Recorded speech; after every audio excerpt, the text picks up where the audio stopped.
નમસ્કાર, આપ જોઈ રહ્યા છો મંતવ્ય ન્યૂઝ અને હું છું આપની સાથે લખમા। સિટી લાઈવની શરૂઆત કરીશું તો સુરત કોંગ્રેસ ઉમેદવાર વિવાદિત ફોર્મનો મામલો સામે આવ્યો છે, ત્યારે નિલેશ કુંભાણીનું ફોર્મ મુદ્દે આવતીકાલે સુનાવણી પણ હાથ ધરવામાં આવશે।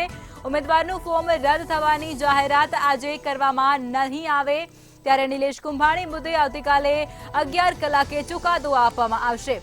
ત્યારે નિલેશ કુંભાણીએ પોતાના જ લોકોએ દગો આપ્યો હોવાના લોકોમાં અનેક સવાલો ઊભા થઈ રહ્યા છે અને આ ચર્ચાએ પણ અત્યારે જોર પકડ્યું છે। સુરતનું રાજકારણ ખૂબ જ ગરમાઈ ચૂક્યું છે તેવા સમાચાર અત્યારે સામે આવી રહ્યા છે। નિલેશ કુંભાણીને પોતાના જ લોકોએ દગો આપ્યો છે કે શું તેવો એક પ્રશ્ન છે તે અત્યારે લોકમુખે ચર્ચા રહ્યું છે અને લોકોમાં પણ અત્યારે આ પ્રશ્નને લઈ અને અનેક તર્ક વિતર્ક લગાવવામાં આવી રહ્યા છે। તો સમાચાર સુરતથી। સુરતની અંદર કોંગ્રેસના ઉમેદવારને વિવાદિત ફોર્મ મામલે મોટા ખુલાસા થઈ રહ્યા છે, મોટા સમાચાર પણ સામે આવ્યા હતા, જેમાં નિલેશ કુંભાણીના ફોર્મ મુદ્દે હવે આવતીકાલે સુનાવણી હાથ ધરવામાં આવશે। નિલેશ કુંભાણીના ટેકેદારો જે છે તેઓના સહીને લઈ અને વાંધા અરજી ભાજપ દ્વારા કરવામાં આવી છે, ત્યારે હવે નિલેશ કુંભાણી દ્વારા આવતીકાલે સવાર સુધીનો સમય માંગવામાં આવ્યો હતો અને ત્યારબાદ આવતીકાલે 11 વાગ્યા સુધીનો સમય પણ તેમને આપવામાં આવ્યો છે। ઉમેદવારોનું ફોર્મ રદ થવાને લઈ અને આ એક મોટો મુદ્દો સુરત ખાતેથી ઉપડ્યો છે। નિલેશ કુંભાણીને પોતાના જ લોકોએ દગો આપ્યો હોય તેવો એક પ્રશ્ન પણ અહીં ઊભો થઈ રહ્યો છે। નિલેશ કુંભાણીના બનેવી અને ભાગીદાર તેમના ટેકેદાર હતા અને તેઓના સિગ્નેચરને લઈ અને આ સમગ્ર મામલો છે તે ગરમાયો હતો અને ત્યારબાદ હવે આ વિવાદ થંભવાનું નામ નથી લેતું। આવતીકાલે 11 વાગ્યા સુધીનો તેમને સમય પણ આપવામાં આવ્યો છે।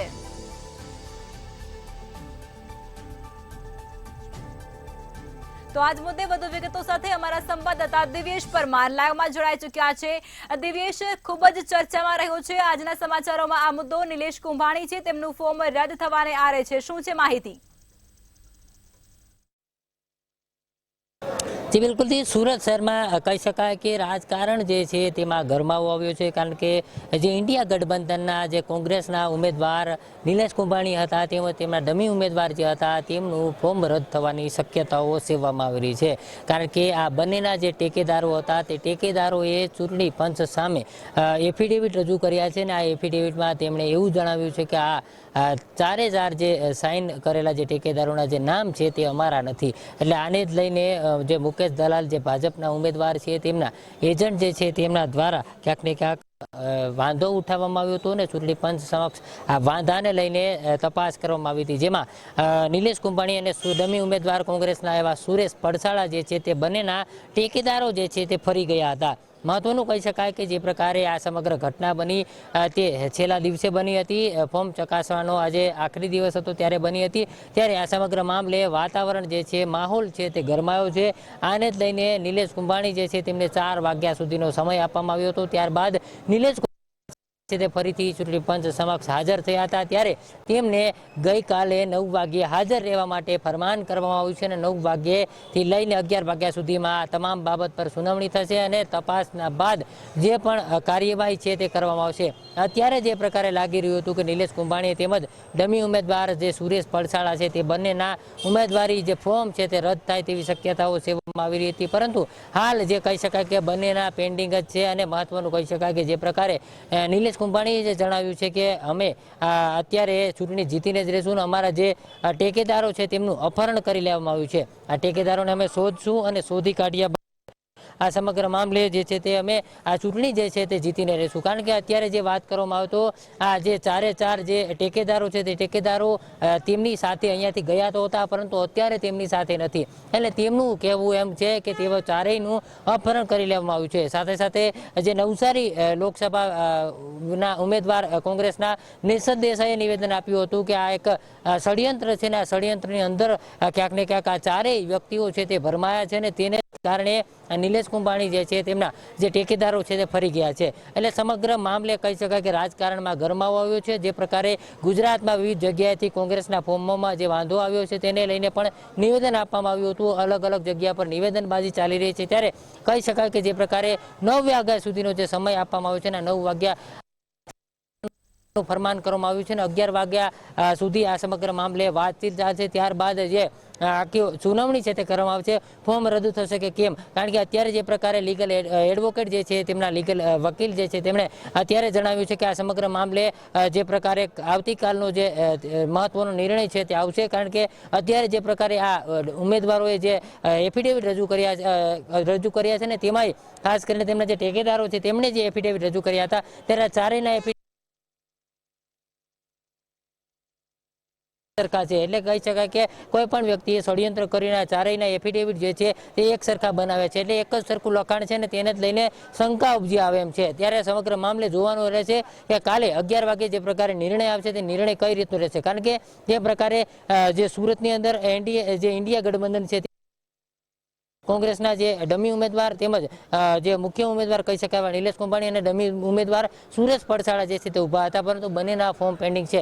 એટલે જો રદ થાય તો સુરતમાં ઇન્ડિયા ગઠબંધનને લઈને કોઈ પણ પ્રકારનો ઉમેદવાર હશે કે કેમ તે પણ એક મોટો પ્રશ્ન છે. કારણ કે ડમી ઉમેદવાર તેમજ મુખ્ય ઉમેદવાર બંનેના ફોર્મ જે છે તે રદ થવાની શક્યતાઓ કહેવામાં આવી રહી છે. પરંતુ જે પ્રકારે 11 વાગ્યા સુધીનો જે સમય આપવામાં આવ્યો છે ત્યારે હવે જોવાનું રહે છે કે ગઈકાલે જે પ્રકારે 11 વાગ્યા સુધીમાં કઈ રીતનો આખો જે ચુકાદો છે તે આવે છે અને કોના તરફેણમાં આવે છે. કારણ કે જે પ્રકારે આક્ષેપ પ્રતિ આક્ષેપબાજી ચાલી રહી છે તેને લઈને સ્પષ્ટ કહી શકાય કે જે પ્રકારે રાજકીય ગરમાવો જે છે તે સામે આવી રહ્યો છે ને તેને જ લઈને જે પ્રકારનો આખો માહોલ ઊભો થયો છે તેમાં સ્પષ્ટ કહી શકાય કે જે પ્રકારે આક્ષેપો થઈ રહ્યા છે કે કોઈ પણ લોકો દ્વારા આ ચારેય ઠેકેદારોને ભરમાવવામાં આવ્યા છે ને તેના જ કારણે આ ચારેય જે છે તે ફરી ગયા છે. અને તેમણે એવું પણ કહ્યું છે કે આમાં જે સાઇન છે તે અમારી નથી, પરંતુ એક જ સરખા જે એફિડેવિટ રજૂ કરવામાં આવી છે તેને લઈને તેમના વકીલે પણ શંકા ઉપજાવી છે. ને આ સમગ્ર મામલે તપાસ થાય તેવો ક્યાંક ને ક્યાંક લાગણી અનુભવી રહ્યા છે. અને જે પ્રકારે નેસદ દેસાઈએ પણ આ મામલે જે નિવેદન આપ્યા છે તે સ્પષ્ટ કહ્યું છે કે જે પ્રકારે લીગલ વકીલ મારફતે થઈને જે હાઈકોર્ટમાં જે છે તે અપીલ કરવામાં આવશે અને ત્યારબાદ જે પ્રકારનો ચુકાદો છે તાત્કાલિક આવી જાય તેવી પણ માંગ કરવામાં આવી હતી. ને તેને જ લઈને ક્યાંક ને ક્યાંક આશાવાદ વ્યક્ત કરવામાં આવતો હતો. પરંતુ હવે જોવાનું એ રહેશે કે કાલે 11 વાગ્યા સુધી જે પ્રકારનો ચુકાદો છે તે કઈ રીતનો આવે છે તેના પર સૌ કોઈની નજર હશે. જી દિવ્યેશ, તમામ વિગતો આપી તે બદલ આભાર. તો સુરતની અંદર વિવાદિત ફોર્મનો મામલો સામે આવ્યો છે અને તે મુદ્દે જ હવે નિલેશ કુંભાણીને આવતીકાલે 11 વાગ્યા સુધીનો સમય પણ આપવામાં આવ્યો છે. ઉમેદવારનું ફોર્મ રદ થવાની જાહેરાત આજે નહીં થાય અને આવતીકાલે તેના ઉપર સુનાવણી કરવામાં આવશે. ત્યારે હવે નિલેશ કુંભાણીને પોતાના જ લોકોએ દગો આપ્યો છે કે શું, તે પણ એક મોટો સવાલ અહીં ઊભો થઈ રહ્યો છે. કારણ કે નિલેશ કુંભાણીના બનેવી અને ભાગીદાર જ તેમના ટેકેદાર હતા અને મળતી વિગતો મુજબ આ ફોર્મ રદ થવા માટેનું મુખ્ય કારણ એ છે કે તેમના ટેકેદારની સહી છે તેમાં ક્યાંક ગોટાળો છે. તેમની ઉપસ્થિતિ વગર જ તેમની સહી કરી દીધા હોવાના આક્ષેપો કરાયા છે અને ત્યારબાદ ભાજપ દ્વારા તેનો એક વિરોધાભાસ અરજી પણ દાખલ કરવામાં આવી છે. તો હવે નિલેશ કુંભાણીના ફોર્મ મુદ્દે આવતીકાલે 11 વાગ્યે સુનાવણી હાથ ધરવામાં આવશે. નિલેશ કુંભાણીને 11 વાગ્યા સુધીનો સમય પણ આપવામાં આવી ચૂક્યો છે. તેમના દ્વારા સમયની માગણી કરવામાં આવી અને આખરે તેમને સમય આપવામાં આવ્યો.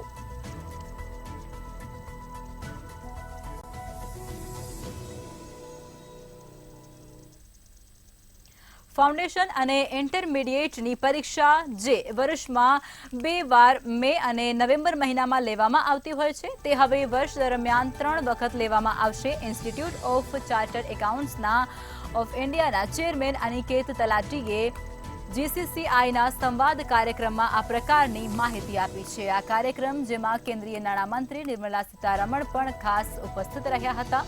ત્યારે તલાટીએ જણાવ્યું હતું કે ચાર્ટર્ડ એકાઉન્ટન્ટના કોર્સમાં સતત વધી રહેલી વિદ્યાર્થીઓની સંખ્યાના કારણે આ નિર્ણય લેવામાં આવ્યો છે, જે મે 2024થી અમલમાં મૂકવામાં આવશે.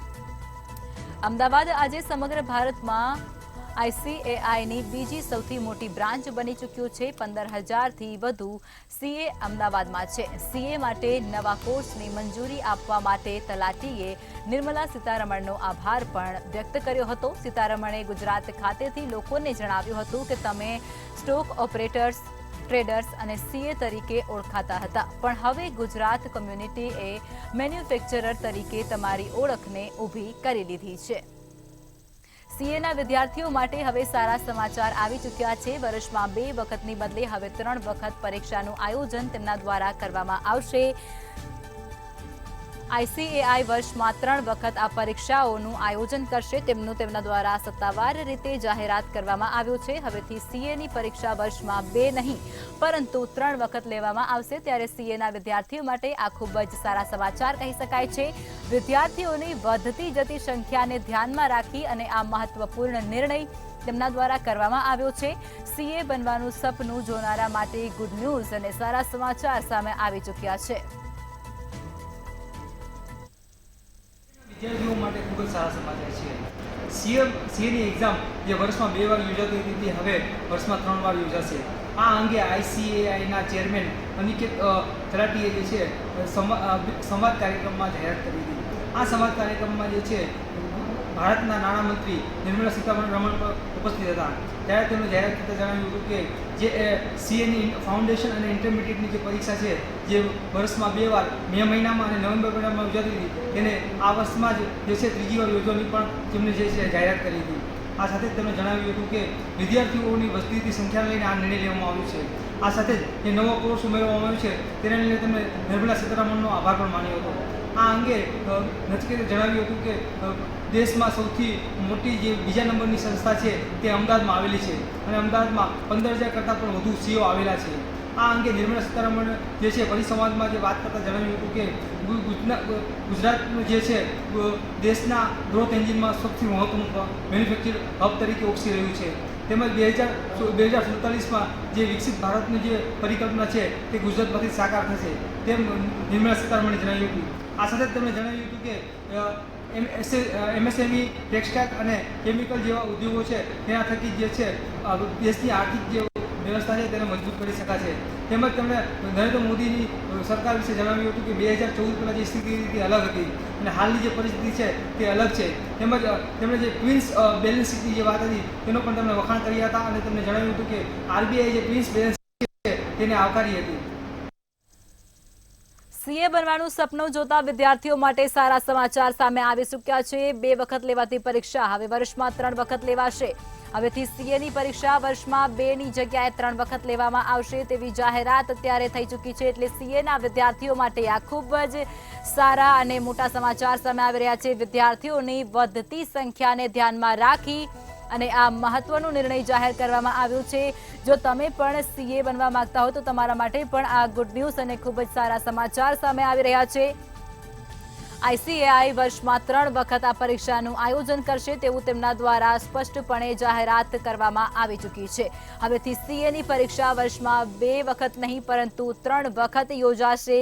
આ પ્રકારના સમાચાર અત્યારે સામે આવી રહ્યા છે. વિદ્યાર્થીઓની વધતી જતી સંખ્યાને ધ્યાનમાં રાખી અને આ મહત્વપૂર્ણ નિર્ણય છે તે કરવામાં આવી ચૂક્યો છે.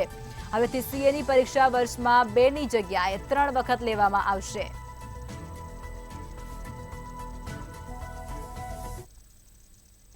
ગાંધીનગરની અંદર દારૂની મહેફિલનો વિડીયો વાયરલ થયો હતો. ગાંધીનગર નજીક ફાર્મ હાઉસનો એક વિડીયો સોશિયલ મીડિયામાં ખૂબ જ ઝડપથી વાયરલ થયો હતો.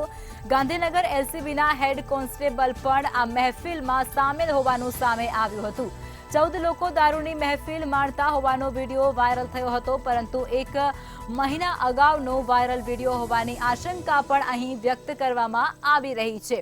તો આ સમાચાર છે તે અત્યારે સામે આવી રહ્યા છે જેની અંદર દારૂની મહેફિલનો એક વિડીયો પ્રકાશમાં આવ્યો છે. આ વિડીયો ખૂબ જ ઝડપથી સોશિયલ મીડિયા પર વાયરલ થઈ રહ્યો છે જેની અંદર 14 જેટલા લોકો દારૂની મહેફિલ માણતા નજરે પડે છે. વાયરલ વિડીયો 1 મહિના અગાઉનો હોવાની આશંકા પણ અહીં ક્યાંક વ્યક્ત કરવામાં આવી રહી છે. તો ગાંધીનગરમાં દારૂની મહેફિલ માણતા હોવાતા લોકોનો આ એક વિડીયો છે તે વાયરલ થઈ રહ્યો છે. ગાંધીનગર નજીક એક ફાર્મ હાઉસનો આ વિડીયો છે જે વાયરલ થઈ રહ્યો છે. આ વાયરલ વિડીયોની અંદર 14 જેટલા લોકો છે તે દારૂની મહેફિલ માણતા હોય તેવું સ્પષ્ટ જોવા મળ્યું. ગાંધીનગર એલસીબીના હેડ કોન્સ્ટેબલ પણ આ મહેફિલની અંદર સામેલ હોય તેવું સ્પષ્ટપણે આમાં દર્શાઈ રહ્યું છે. 14 લોકો દારૂની પાર્ટીમાં હોવાનો વિડીયો અત્યારે વાયરલ થઈ રહ્યો છે. ગાંધીનગરના એક ફાર્મ હાઉસની અંદર પોલીસ કર્મચારીઓ દારૂની મહેફિલ માણતા હોય તેવો એક કથિત વાયરલ વિડીયો ચર્ચાના એરણે રહ્યો છે. જો કે આ વિડીયો 1 મહિના અગાઉ હોવાનો પણ શંકા વ્યક્ત કરવામાં છે. પોલીસ કર્મચારીઓ દારૂની મહેફિલ માણતા હોય તેવો આ કથિત વિડીયો આજકાલ ચર્ચાના એરણે રહ્યો છે. જો કે આ વાયરલ થયેલા વિડીયો પુષ્ટિ મંતવ્ય ન્યૂઝ કરતું નથી. આપને ખાસ જણાવી દઈએ કે તાજેતરમાં જ વડોદરાની અંદર પીસીઆર વાર્ડમાં 3 પોલીસ કર્મચારીઓ દારૂની મહેફિલ માણતા હતા. તે કિસ્સો પણ ચર્ચાના એરણે રહ્યો છે. તો બીજી તરફ પોલીસ અધિકારીઓ પણ દારૂની મહેફિલમાં અંદરો અંદર કોઈ કારણોસર ગેરસમજ ઊભી થતા મારામારી ઉપર આવ્યા હતા. તે વાયરલ વિડીયો પણ ચર્ચાના એરણે રહ્યો હતો. ત્યારે ગાંધીનગરના ફાર્મ હાઉસની અંદર દારૂની મહેફિલ માણતો આ વાયરલ વિડીયો કે જે મંતવ્ય ન્યૂઝ પુષ્ટિ કરતું નથી, પરંતુ આ વાયરલ વિડીયોથી અનેક પ્રશ્નોનું નિર્માણ થયું છે. ત્યારે રાજ્ય પોલીસ વડા અને ગૃહ વિભાગ આ બાબતે શું કાર્યવાહી કરશે તે તો સમય જ કહેશે. તો આ સમાચાર અત્યારે સામે આવી રહ્યા છે, જેની અંદર ગાંધીનગરની અંદર દારૂની મહેફિલ માણતા હોવાનો એક વિડીયો વાયરલ થઈ રહ્યો છે. 14 લોકો દારૂની પાર્ટીમાં હોવાનો આ વિડીયો સામે આવી રહ્યો છે. વાયરલ વિડીયો 1 મહિના અગાઉનો હોવાનું પણ ચર્ચા રહ્યું છે અને આશંકા પણ એવી જ વ્યક્ત કરવામાં આવી રહી છે કે આ વિડીયો 1 મહિના અગાઉનો છે. ગાંધીનગરમાં દારૂની મહેફિલ માણતા હોવાનો એક વિડીયો પ્રકાશમાં આવ્યો છે. 14 જેટલા લોકો આ વિડીયોની અંદર સંપડાયા છે, જેઓ દારૂની મહેફિલ માણતા હતા. ગાંધીનગર નજીક એક ફાર્મ હાઉસનો આ વિડીયો છે, જે ખૂબ જ ઝડપથી સોશિયલ મીડિયા પર વાયરલ થઈ રહ્યો છે. એટલું જ નહીં, ગાંધીનગર એલસીબીના હેડ કોન્સ્ટેબલ પણ આ મહેફિલની અંદર હાજર હતા. આ મહેફિલની અંદર પોલીસ હાજર હોવાને લઈ અને અનેક સવાલો પણ ક્યાંક ઊભા થઈ રહ્યા છે. 14 જેટલા લોકો હતા તે દારૂની મહેફિલ માણતા આ વિડીયોની અંદર કેદ થયા છે, જેની અંદર એલસીબીના હેડ કોન્સ્ટેબલ છે તેઓ પણ આ વિડીયોની અંદર જોવા મળી રહ્યા છે. આ વિડીયોની અંદર તેઓ પણ હાજર છે. ગાંધીનગરમાં દારૂની મહેફિલ માણતા હોવાનો એક વિડીયો સોશિયલ મીડિયા પર વાયરલ થઈ રહ્યો છે, જેની અંદર 14 લોકો આ વિડીયોમાં સામેલ છે. ગાંધીનગર નજીક એક ફાર્મ હાઉસનો આ વિડીયો હોવાનું સામે આવી રહ્યું છે અને આ વિડીયો 1 મહિના અગાઉનો હોવાનું પણ આશંકા વ્યક્ત કરાઈ રહી છે. ગાંધીનગર એલસીબીના હેડ કોન્સ્ટેબલ પણ આ મહેફિલમાં હાજર. વડોદરાના સમા વિસ્તારમાં આવેલા સમા ડોમિનોઝ નર્મદા કેનાલમાં સોલાર સાફ કરતા યુવાન કેનાલમાં ડૂબ્યો હોવાની માહિતી સામે આવી છે. યુવક સોલાર પેનલ સાફ કરતા અચાનક સોલાર તૂટતાની સાથે જ આ ઘટના બની હોવાનું પણ હાલમાં જાણવા મળી રહ્યું છે. 31 વર્ષનો ચંદ્રેશ અગ્રવાલ કેનાલ ઉપરથી પેનલ સાફ કરતા લથડી ગયેલી સોલાર પેનલ તૂટતા યુવક ડૂબ્યો હોવાની વિગતો ફાયર અને પોલીસને મળી હતી. પોલીસ અને ફાયર વિભાગ દ્વારા યુવકની શોધખોળ પણ શરૂ કરવામાં આવી છે. યુવક ખાનગી કોન્ટ્રાક્ટર પર કામ કરતો હતો, ત્યારે પરિવારજનોએ આક્ષેપો કર્યા છે કે તે ઘણા વખતથી સોલાર પેનલ પર ક્લિનિંગ કામ કરતો હતો, પરંતુ એક પણ સેફટીના સાધન આપવામાં નહોતા આવ્યા. છાણીપીણી તેર ફાયર વિભાગ દ્વારા યુવકની હજુ શોધખોળ ચાલી રહી છે અને આ યુવક છે તે હજુ પણ નથી મળ્યો. તો આ યુવાન કેનાલમાં ડૂબ્યા હોવાની ઘટના વડોદરાથી સામે આવી છે. તો આજ મુદ્દે વધુ વિગતો સાથે અમારા સંવાદદાતા વિશાલ મહેતા લાઈવમાં જોડાઈ ચૂક્યા છે.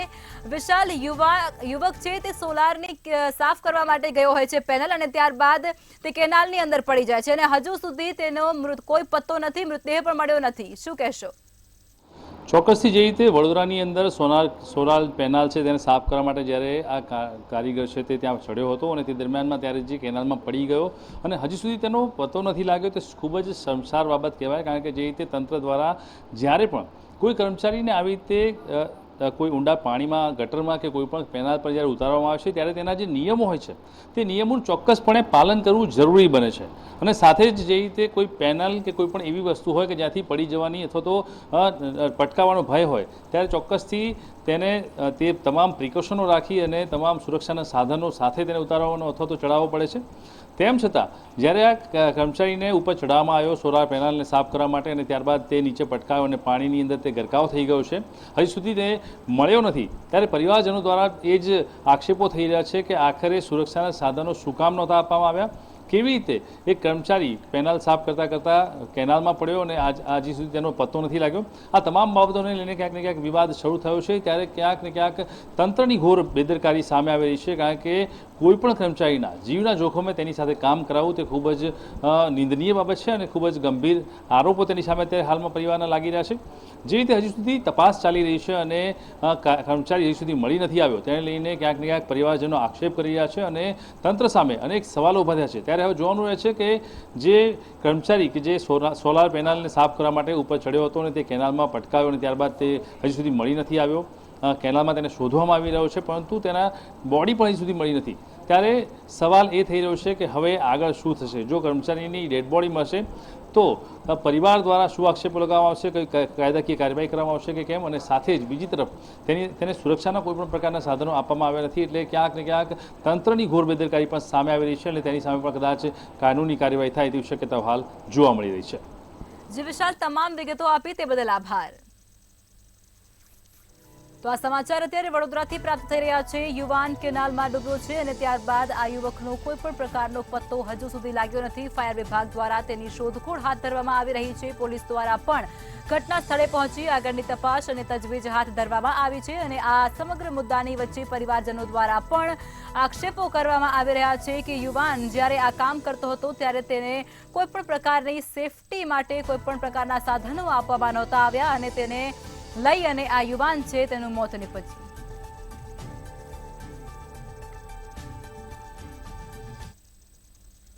જૂનાગઢ ગિરનાર તેમજ આસપાસના ઇકો સેન્સિટિવ ઝોનમાં પ્લાસ્ટિકને લઈ અને કલેક્ટર દ્વારા કડક કાર્યવાહી કરવામાં આવી રહી છે.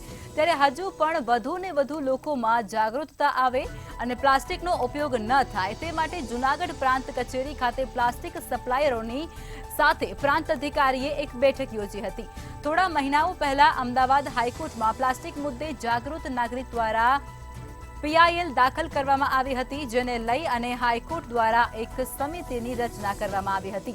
અને જે મામલે હાઈકોર્ટના હુકમની ગંભીરતાને ધ્યાનમાં લઈ અને જૂનાગઢ કલેક્ટર દ્વારા ગિરનાર પર્વત તેની સાથે જ ભવનાથ વિસ્તારમાં પ્લાસ્ટિક પર સંપૂર્ણ પ્રતિબંધ લગાવવામાં આવ્યો છે. તો આજ મુદ્દે વધુ વિગતો સાથે અમારા સંવાદદાતા અમર બખાયવ લાઈવમાં જોડાઈ ચૂક્યા છે. અમર, પ્લાસ્ટિકને લઈ અને જૂનાગઢમાં પહેલ ચલાવવામાં આવી રહી છે, શું છે સમગ્ર માહિતી?